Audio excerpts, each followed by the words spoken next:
আসসালামু আলাইকুম প্রিয় সহকর্মীরা, কেমন আছো তোমরা? আশা করি তোমরা ভালো আছো। আমিও ভালো আছি। তৈরিপাড়া সরকারি কলেজের সুযোগ্য অধ্যক্ষ প্রফেসর কামরুন্নাহার ম্যাডামের তত্ত্বাবধানে পরিচালিত অনলাইন ক্লাসে তোমাদেরকে স্বাগতম। আজকে আমরা তোমাদেরকে দুটো অঙ্ক করাবো এবং কিছু থিওরি আছে, প্রত্যাবর্তী প্রক্রিয়া এবং অপ্রত্যাবর্তী প্রক্রিয়া কাকে বলে এটা নিয়ে আলোচনা করব।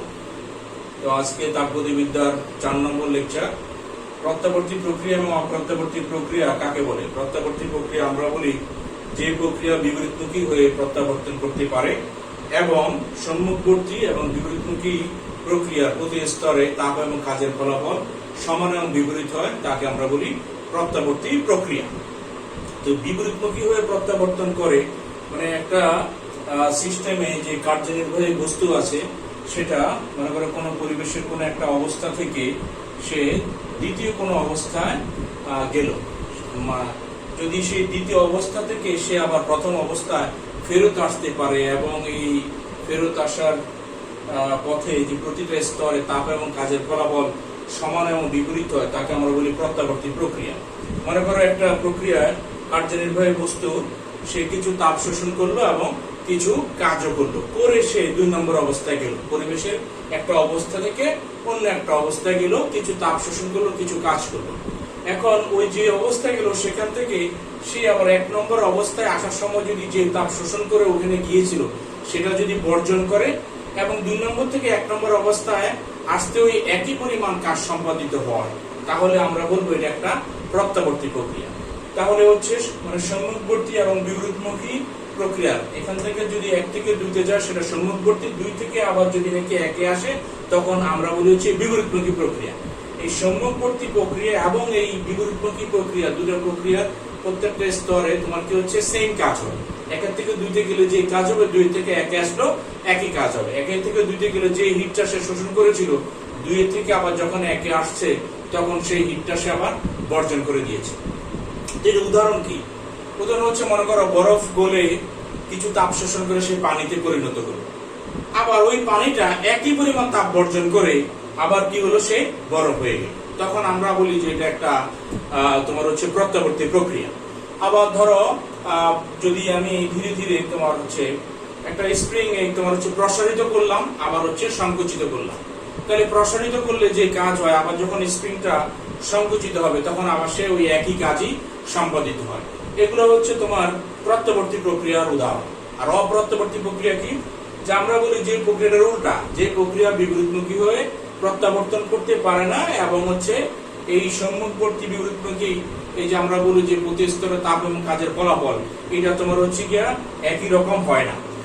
তোমার মানে সম্মুখবর্তী বিপরীত, আসলে সে তো 1 থেকে 2 তে গেলে 2 থেকে 1 এ আবার সে আসতে পারে না, ঠিক আছে? এই যে সে তোমার হচ্ছে 1 থেকে 2 এ গিয়ে আবার 2 থেকে 1 এ যে আসতে পারছে না, বিপরীতমুখী প্রত্যাবর্তন করতে পারছে না, এই জন্য নাম হচ্ছে অপ্রত্যাবর্তী প্রক্রিয়া। আর অপ্রত্যাবর্তী প্রক্রিয়া কিরকম? মানে প্রকৃতিতে ঘটে যাওয়া যত প্রক্রিয়া আছে, স্পন্টেনিয়াস, স্বতঃস্ফূর্ত একমুখী প্রক্রিয়া, এগুলো হচ্ছে তোমার কি অপ্রত্যাবর্তী প্রক্রিয়া। মানে এক অবস্থা থেকে আরেক অবস্থা যাবে কিন্তু সে আবার আগের অবস্থায় কামব্যাক করবে না, এটাকে আমরা বলি হচ্ছে অপ্রত্যাবর্তী প্রক্রিয়া। মনে করো একটা বস্তুকে যদি আমি ছেড়ে দিই, তাহলে দেখা গেল এই মার্কারটা নিচে পড়ে গেল, সে আবার উপরে উঠছে না, তার মানে আস্তে আস্তে তার বিভব কমে যাচ্ছে কিন্তু সে আবার আগের অবস্থানে আসতেছে না। এগুলা আবার মনে করে হিট তাপ তোমার হচ্ছে উচ্চ তাপমাত্রা থেকে নিম্ন তাপমাত্রা প্রবাহিত হয়, নিম্ন তাপমাত্রার দিকে সে যায় তাপটা, কিন্তু নিম্ন তাপমাত্রা থেকে উচ্চ তাপমাত্রা আবার হিটটা কামব্যাক করে। আরটা যদি নাকি আমি বসি, দর্শনের বিরুদ্ধে আমি কিছু কাজ করলে কিছু তাপ উৎপন্ন হয়, এখন ওই তাপ শক্তি কিন্তু আবার ওই যান্ত্রিক শক্তিতে পরিণত হয় না। এখন এই যে আমি হাত ঘষে তাপ উৎপন্ন করলাম, ওই তাপরে যদি বলে দিই তুমি আমার হাত দুটো আবার ঘষে দাও, দ্যাট মিনস হচ্ছে ওই তাপ শক্তিকে আবার বলবো যে যান্ত্রিক শক্তি তৈরি করো, তাহলে সে করছে না। তার মানে এগুলো কোনোটাই আসলে প্রত্যাবর্তী প্রক্রিয়া নয়। তাহলে আমরা দুটো অঙ্কের দিকে যাই আজকে এই পর্যন্ত, প্রত্যাবর্তী প্রক্রিয়া থিওরি। আমরা 1 নম্বর অঙ্কে দেখব অঙ্কটা কিভাবে করব, তোমরা অঙ্কটা তুলতে থাকো।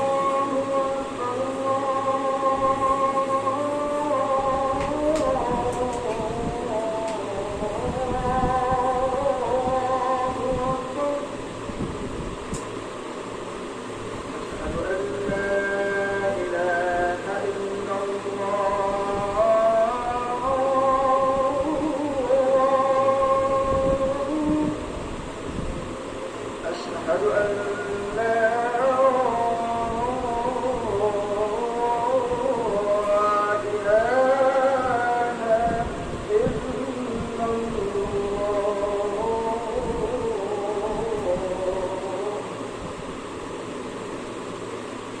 أشهد أن محمدا رسول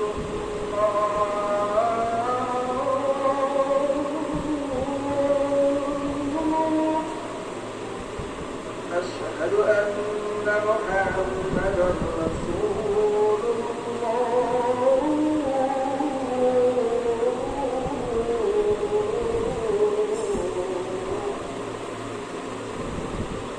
حي على الصلاة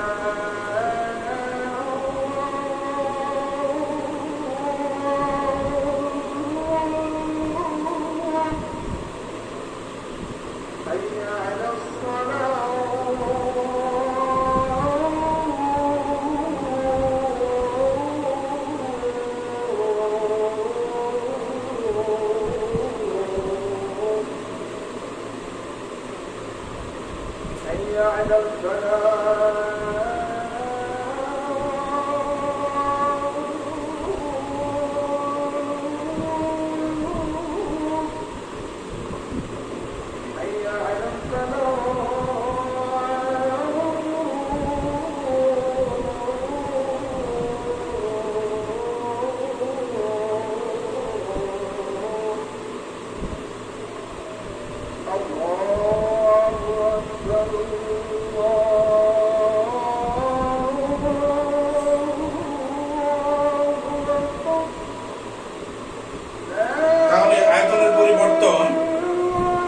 শেষ আয়তন বিয়োগ হচ্ছে আদি আয়তন সমান 3.75 বিয়োগ 2.5 সমান আসছে তোমার কত 1.25 মিটার কিউব।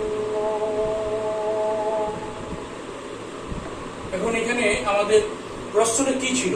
প্রশ্নটা ছিল যে সিলিন্ডারে আবদ্ধ গ্যাসের চাপ 600 প্যাসকেলে স্থির রেখে সিস্টেমে 125 জুল তাপশক্তি ধীরে ধীরে সরবরাহ করা হলো।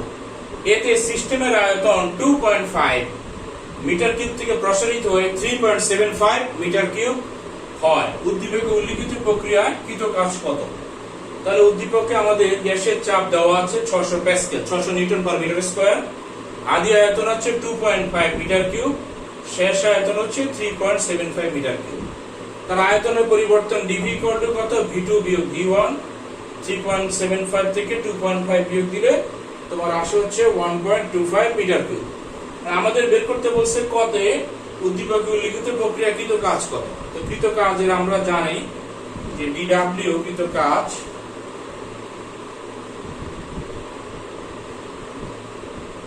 dW ইকুয়াল টু তোমার হচ্ছে কত PdV। তাহলে P কত আমাদের 600 প্যাসকেল, দেখি 600, আর dV আয়তনের পরিবর্তন হচ্ছে 1.25। তাহলে এটা কত আসে? 600 ইনটু যদি 1.25 আমরা দেখি, 600 ইনটু 1.25 তাহলে আসে 750। তাহলে কাজ হবে 750 জুল। এটা হচ্ছে উত্তর। সহজ অঙ্ক, এই অঙ্ক আমরা আগের ক্লাসে করেছিলাম। তাহলে উদ্দীপকে উল্লিখিত প্রক্রিয়ায় কৃত কাজ হচ্ছে 750 জুল। এখন কত বলছে দেখাও যে সমচাপ প্রক্রিয়া অভ্যন্তরীণ শক্তি কি হয়? হ্রাস পায়। এখানে অভ্যন্তরীণ শক্তি হ্রাস পেল কিনা না বেড়ে গেল এটা আমরা দেখব দ্বিতীয় অংশে। তাহলে আমরা প্রথমটা করে ফেললাম কৃত কাজটা 750 জুল dW টা। দ্বিতীয় অংশে আমরা আসি, এটা আমরা মুছে দিই। দ্বিতীয় অংশে অর্থাৎ খতে বলা আছে অভ্যন্তরীণ শক্তি হ্রাস পায়। তাহলে তাপগতিবিদ্যার প্রথম সূত্র থেকে আমরা কি জানি? তাপগতিবিদ্যার প্রথম সূত্র থেকে জানি dQ equal two du plus হচ্ছে dW। তাহলে এখান থেকে আমার dQ টা কত ছিল? 125 জুল তাপশক্তি সরবরাহ করা হলো। তাহলে dQ ইকুয়াল টু 125 জুল, আর du আমি জানি না অভ্যন্তরীণ শক্তি কত, আর dW মাত্র বের করলাম 750 জুল, তাহলে হচ্ছে 750। তাহলে এখান থেকে আমার du টা আমি বের করে ফেলবো যে du টা ইকুয়াল টু আসবে 125 25 বিয়োগ 750, তাহলে কত আসে? 125 বিয়োগ 750 বিয়োগ 750 সমান -625 জুল, আর -625 জুল। ঠিক আছে, -625 জুল। তাহলে আমাদের এটা হয়ে গেল 3 দেখে নিই, 75 বিয়োগ হচ্ছে 2.5 1.25 ইন্টু 600 সমান 750 জুল। ঠিক আছে, আর 125 থেকে 750 বিয়োগ দিলে -625। এক্ষেত্রে খেয়াল করে দেখো যে আমাদের যে অভ্যন্তরীণ শক্তি সেটা -625 জুল আসছে। তো এখানে মাইনাস চিহ্ন আসছে, তার মানে হচ্ছে অভ্যন্তরীণ শক্তি হ্রাস পেয়েছে। যদি নাকি প্লাস চিহ্ন আসতো বা কোনো চিহ্ন নাই মানে প্লাস চিহ্ন, তাহলে আমরা বলতাম যে অভ্যন্তরীণ শক্তি বৃদ্ধি পেয়েছে। যেহেতু এখানে অভ্যন্তরীণ শক্তি ডিউটা মাইনাস চিহ্ন আসছে, তাহলে অভ্যন্তরীণ শক্তি কি হলো? হ্রাস পেয়েছে। তাহলে প্রথম অঙ্কটা সহজ, এটা আমরা করে ফেলতে সক্ষম হলাম। এবার আসো আমরা দ্বিতীয় অঙ্কে চলে যাই, যে এটা এখানে 2 নম্বর আছে, এটা আমরা একটু করব। তাহলে 1 নম্বর অঙ্ক প্রস্তাব, এটা আমরা দুটোই মুছে দিই। সিলিন্ডারে এই অঙ্কটা আমাদের হয়ে গেছে।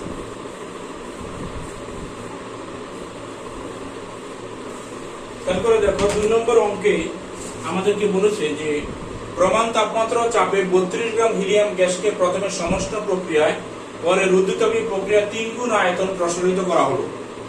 উদ্দীপকের সিপি এবং সিবি এর মান বের করো এবং উদ্দীপকের উভয় ক্ষেত্রে কৃত কাজ বের করে তুলনা করো।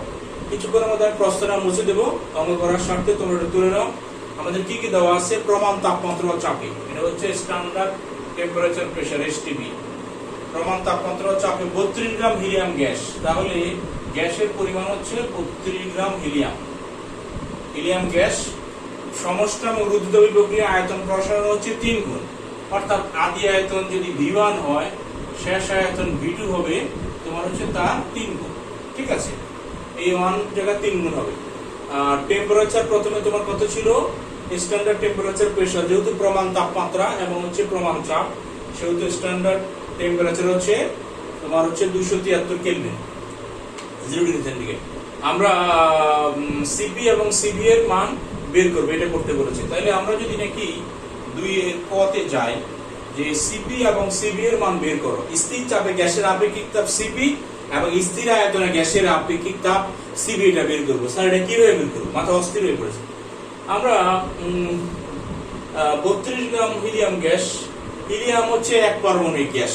1 পারমাণবিক গ্যাসের ক্ষেত্রে গামা মান হচ্ছে 1.67, 5/3 1.67। তাহলে 1.67 যদি হয়, ওটা দিয়ে 1.66 ও 1.67। আমরা হিলিয়াম গ্যাস যেহেতু 1 পারমাণবিক, হিলিয়াম গ্যাসের ক্ষেত্রে হিলিয়াম হচ্ছে 1 পারমাণবিক গ্যাস, 1 পারমাণবিক গ্যাস। তাহলে 1 পারমাণবিক গ্যাসের ক্ষেত্রে আমরা বলি যে গামা ইকুয়াল টু 1.66 মানে 1.67। তাহলে সিবি ভাগ সিবি ইকুয়াল টু হচ্ছে 1.67। তাহলে তুমি লিখতে পারো বা সিবি ইকুয়াল টু 1.67 সিবি, এটা লেখা যায়। আচ্ছা, 3 গুণ আয়তন প্রসারণটা আমি জেনে গেলাম, কৃত কাজ বের করতে বলছি। তাহলে আমরা যদি এভাবে করি, যে আমরা আবার জানি যে এটা হচ্ছে, আমরা জানি যে হচ্ছে সিপি বাই সিবি, আবার আমরা এটাও জানি যে CP minus CV equal to হচ্ছে আর। তাহলে এখান থেকে লেখা যায় সিপি হচ্ছে 1.67 সিবি বিয়োগ সিবি ইকুয়াল টু আর এর মান হচ্ছে 8.314। তাহলে এটা আসে 0.67 সিবি ইকুয়াল টু হচ্ছে 8.314। তাহলে আমরা দেখি যে সিবির মান কত আসে। 8.314 ভাগ হচ্ছে তোমার 0.67, তাহলে আসে 12.4089, 12.4089। তাহলে আমাদের সিবি বের হয়ে গেছে। ওকে, তাহলে সিপিটা কত আসবে? CP equal to R plus CV. তাহলে এটা যদি আমরা মুছে দিই, তাহলে এখান থেকে আমরা লিখতে পারি যে CP equal to R plus হচ্ছে সিবি। আর হচ্ছে তোমার 8.314 প্লাস সিপি হচ্ছে 12.4089।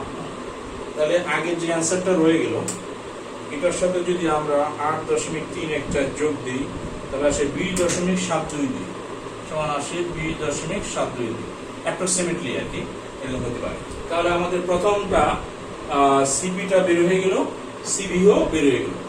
দ্বিতীয় অংশে আমাদেরকে বের করতে বলছে যে সমষ্টাম ও রুদ্ধতাপী প্রক্রিয়া কৃত কাজ বের করে তারপরে হচ্ছে তুলনা করতে। তাহলে আমরা একটু করি যে সমষ্টাম ও রুদ্ধতাপী প্রক্রিয়া কৃত কাজটা কিভাবে বের করব। আমাদের সিপি এবং সিভি করা হয়ে গেল, এটা আমরা একটু মুছে দিই। এখন সমষ্ট প্রক্রিয়াকৃত কাজের সমীকরণ কত? সমষ্ট প্রক্রিয়াকৃত কাজ, সমষ্ট প্রক্রিয়াকৃত কাজ, এটাকে দিলাম W1 সমান সমান N R T ln V2 ভাগ হচ্ছে V1। আর রুদ্ধতাপী প্রক্রিয়াকৃত কাজ কত সেটা এখানে লিখে রাখতে পারো, W = NR T1 - T2 divided by gamma বিয়োগ 1। সেটা একটু পরে আসতেছে। সমষ্টি প্রক্রিয়াকৃত কাজ হচ্ছে nRT ln V2 by V1। তাহলে সমষ্টি প্রক্রিয়াকৃত কাজ n কি? মোল সংখ্যা। আর কি? Universal gas constant 8.314। টেম্পারেচার কি? তোমার হচ্ছে প্রমাণ তাপমাত্রা, তার মানে 273.16 কেলভিন। তারপর হচ্ছে ln V2 by V1। V2 by V1 এটা কি? V1 হচ্ছে আদি আয়তন, V2 হচ্ছে শেষ আয়তন। তাহলে স্রেফ আমরা একটু মান বসাই দেব। এখন n কত দেওয়া আছে? 32 গ্রাম হিলিয়াম। তাহলে কয় মোল হয়? আমরা জানি যে হিলিয়ামের আণবিক ওজন হচ্ছে কত? 4 গ্রাম, মানে 1 মোল হচ্ছে 4 গ্রাম। এখানে আছে কত? 32 গ্রাম। তাহলে n কে আমরা অনেক সময় এভাবে লিখি, ছোট m বাই বড় M R T ln V2 ভাগ হচ্ছে V1। আর আছে হচ্ছে 32 গ্রাম, আণবিক ওজন হচ্ছে তোমার 4, আর এর মান হচ্ছে 8.314, টেম্পারেচার হচ্ছে 273.16, আর ইনটু তোমার হচ্ছে ln V2 by V1। V2 হচ্ছে 3V1, V2 হচ্ছে 3V1 ভাগ হচ্ছে V1। এটাকে ক্যালকুলেশন করলে কত আসে আমরা যদি একটু দেখি, 4 32 8 ইনটু 8.314 ইনটু 273.16 ইনটু ln 3, তাহলে এটা আসে 19,960। যদি উত্তর ভুল না হয়ে থাকে 19,960.047 এত জুল, অর্থাৎ হচ্ছে সমস্ত প্রক্রিয়াকৃত কাজ হচ্ছে 19,960.047 জুল। এখন সমষ্টি প্রক্রিয়াকৃত কাজ আমাদের বের হয়ে গেল। আমাদের পরবর্তী অংশটা হচ্ছে রুদ্ধতাপীয় প্রক্রিয়াকৃত কাজ বের করে এটার সাথে আমরা কম্পেয়ার করা। তাহলে সমষ্টি প্রক্রিয়াকৃত কাজ বের হয়ে গেল, এবার আমরা আসলে রুদ্ধতাপীয় প্রক্রিয়া বের করি। রুদ্ধতাপীয় প্রক্রিয়া, এটা সমস্ত থাকে ভাবে রুদ্ধতাপীয় প্রক্রিয়া। রুদ্ধতাপীয় প্রক্রিয়া কৃত কাজ কত? রুদ্ধতাপীয় প্রক্রিয়া কৃত কাজের সূত্র কি? W2 = NR T1 - T2 divided by gamma বিয়োগ 1। এখন এখানে একটু হালকা একটু টুইস্ট আছে, জটিল, বেশি জটিল না। NR T1 - T2 divided by gamma বিয়োগ 1। তুমি হয়তো বলবে যে স্যার T1 T2 দুটো আসলো কেন? এখানে ব্যাপার হচ্ছে যে সমষ্টি প্রক্রিয়া যখন তুমি চালাচ্ছ একটা প্রক্রিয়া সমষ্টি সমান উষ্ণ, টেম্পারেচার সমান, এই জন্য প্রমাণ তাপমাত্রা শুরুতে সে V1 আদি আয়তন থেকে যখন নাকি V2 আয়তনে চলে যায়, অর্থাৎ আয়তন 3 গুণ হয়। 3 গুণ আয়তন প্রসারণেও তোমার হচ্ছে কি হচ্ছে? টেম্পারেচার সমান ছিল। কিন্তু রুদ্ধতাপীয় প্রক্রিয়ায় আবার এরকম না। রুদ্ধতাপীয় প্রক্রিয়া তোমার হচ্ছে তোমার টেম্পারেচার চেঞ্জ হচ্ছে। যেহেতু তোমার এখানে টেম্পারেচার চেঞ্জ হচ্ছে, এক আয়তন থেকে আরেক তোমার হচ্ছে তাপমাত্রা থেকে আরেক তাপমাত্রা যাবে, তাহলে তোমার এই সেকেন্ড তাপমাত্রা T2টা বের করতে হবে। প্রথমটা হচ্ছে সমষ্টি প্রক্রিয়া, এখানে তাপমাত্রা সমান, কিন্তু পরেরটা বলে নাই যে সমষ্টি প্রক্রিয়া যে তাপমাত্রা সমান, এটা বলে নাই, বলছে এটা রুদ্ধতাপীয় প্রক্রিয়া। তো রুদ্ধতাপীয় প্রক্রিয়ায় তোমার হচ্ছে কি তাপমাত্রা সমান থাকবে না, যেহেতু এটা সমষ্টি প্রক্রিয়া নয়। আচ্ছা, তাহলে যে রুদ্ধতাপীয় প্রক্রিয়ায় এক আয়তন থেকে আরেক আয়তনে, অর্থাৎ আয়তন প্রসারিত যখন 3 গুণ হইল, তখন তাপমাত্রা T1 থেকে T2 তে পরিবর্তিত হয়েছে। ঠিক আছে, তাহলে আদি তাপমাত্রা কত ছিল? আদি তাপমাত্রা ছিল 273.16 কেলভিন, এটা আমরা দেখেছি। 273.16 কেলভিন তাপমাত্রা ছিল। কিন্তু যখন নাকি সে 3 গুণ আয়তন প্রসারিত হয়ে গেল, তখন তারা তাপমাত্রা তোমার হচ্ছে এইটা রইল না, তাপমাত্রাটা পরিবর্তন হয়ে যাবে। এখন এই এই তাপমাত্রা টি2টা তোমাকে কষ্ট করে বের করতে হবে। এটা কোত্থেকে আমরা পাবো? যেহেতু রুদ্ধতাপীয় প্রক্রিয়া কিছু সূত্র আছে। আমরা বলেছিলাম যে PV to the power gamma equal to ধ্রুবক, TV to the power gamma by 1 equal to ধ্রুবক, TV to the power 1 minus gamma by gamma equal to ধ্রুবক। এই সূত্রগুলি বেশ ভালোমতো মুখস্থ করা লাগবে। এই ক্ষেত্রে সূত্র আমাদের কাজে লাগবে যে TV to the power gamma বিয়োগ 1 ইকুয়াল টু ধ্রুবক, অর্থাৎ আদি তাপমাত্রা T1 আদি আয়তন যদি V1 হয় ইকুয়াল টু হবে শেষ তাপমাত্রা যদি T2 শেষ আয়তন যদি V2 হয় গামা বিয়োগ 1, এটা সব সময় ধ্রুবক আসবে। এখন এখান থেকে আমরা T2টা বের করে ফেলব, দেখি আমরা এখান থেকে বের করতে পারি কিনা।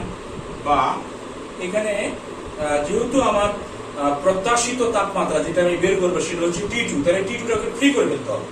তাহলে ক্যালকুলেশন এমন ভাবে করব, T2টাকে আমরা উপরে রাখবো, T2 T1টাকে নিচে ফেলে দিই, সমান সমান T1 টো পাশে গেল, V2টাকে এই পাশে চলে আসবে, তাহলে আসবে এখানে V1 two the power gamma বিয়োগ 1 divided by V2 to the power gamma বিয়োগ 1। সবসময় খেয়াল করি, সতর্ক থাকতে হবে, T1টা ওপাশে যাচ্ছে তাহলে T1টা নিচে পড়ে যাবে, আর V2টা ডান দিকে আসি যখন এই পাশে চলে আসবে তখন সেটা V1 এর নিচে পড়ে যাবে, V1 ভাগ V2। তাহলে এটাকে আমরা লিখতে পারি T2 ভাগ T1 সমান সমান V1 ভাগ V2 to the power gamma বিয়োগ 1। তাহলে এটা যদি আমরা লিখি, T2 আমি জানি না, T1টা আমি জানি 273.16 কেলভিন সমান সমান V2 হচ্ছে 3V1, তাহলে V1 এটা উপরে থাকুক, V2 হচ্ছে 3V1, আর গামা বিয়োগ 1, গামার মান হচ্ছে যেহেতু এক কার্বনের গ্যাস 1.67 বিয়োগ 1।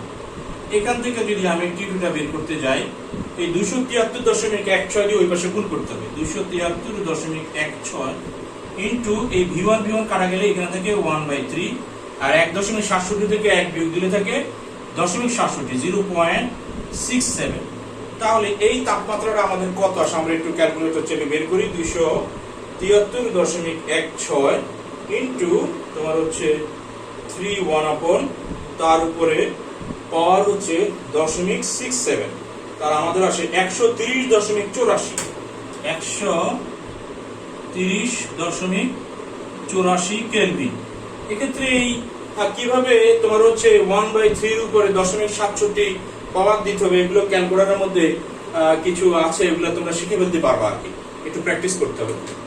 তাহলে আপাতত আমাদের হচ্ছে আদি তাপমাত্রা যেটা প্রমাণ তাপমাত্রা ছিল 273.16 কেলভিন থেকে আমরা এই সূত্র ব্যবহার করে TV to the power gamma বিয়োগ 1 ইকুয়াল টু ধ্রুবক, এইটা ব্যবহার করে আমরা T2টাও বের করে ফেলেছি। তাহলে আমাদের এই T2টা যে তাপমাত্রা ছিল এটা যদি এখানে এই সূত্রের মধ্যে বসায় দিই তাহলে রুদ্ধতাপীয় প্রক্রিয়াকৃত কাজ W2টা বেরিয়ে যাবে। তাহলে এটা আমরা মুছে দিলাম। এক্ষেত্রে আমরা এখন এটা লিখে ফেলবো যে আমরা একটু আগে জেনেছি যে মূল সংখ্যা কত n, এখানে হবে 8, যেহেতু 32 গ্রাম হিলিয়াম গ্যাস এবং এখানে 4 গ্রাম হিলিয়ামে তোমার হচ্ছে 1 মোল হয়, তাহলে 32 কে 4 দ্বারা কাটলে তোমার n এর মান হচ্ছে 8। Universal gas constant 8.314। টেম্পারেচার প্রথম ছিল 273.16 কেলভিন, এটা থেকে বিয়োগ দিবা 30.84 কেলভিন। নিচে আছে গামা বিয়োগ 1, গামার মান কত? যেহেতু এটা হিলিয়াম গ্যাস এক পরমাণুর গ্যাস এই জন্য 1.67 বিয়োগ 1। যদি এটা আমরা ক্যালকুলেটর চেপে করি তাহলে দেখি আমাদের কত আসে, 8 into 8.314 into উইদিন ব্র্যাকেট 273.16 বিয়োগ 130.84 ব্র্যাকেট ক্লোজ ডিভাইডেড বাই আসবে 0.67। তাহলে আমাদের আসে 14,128.34, যদি উত্তর ভুল না হয় থাকে 14,128.34 অ্যাপ্রক্সিমেটলি এত জুল। তাহলে আমরা সমস্ত প্রক্রিয়ায় তোমাদের কাজ এসেছিল, তোমার W1 এসেছিল তোমার কত 19,960 জুল, আর রুদ্ধতাপীয় প্রক্রিয়া W আমাদের কাজ এসেছিল 14,128 জুল। তাহলে আমরা দেখছি যে সমস্ত প্রক্রিয়া কাজ বেশি, রুদ্ধতাপীয় প্রক্রিয়া কাজের পরিমাণটা কম। তাহলে কতটুকু বেশি? তাহলে এটা যদি আমরা তুলনা করি, W1 ভাগ W2 সমান সমান 19,960.047 ভাগ হচ্ছে 14,128.34। তাহলে আমরা যদি ভাগ দিই 1/* 19,960 60.047, তাহলে আসে 1.412। এই 1.412 এই ধরনের উত্তর। তার মানে হচ্ছে সমষ্টি প্রক্রিয়া কৃত কাজ রুদ্ধতাপীয় প্রক্রিয়ায় কৃত কাজের 1.41 গুণ।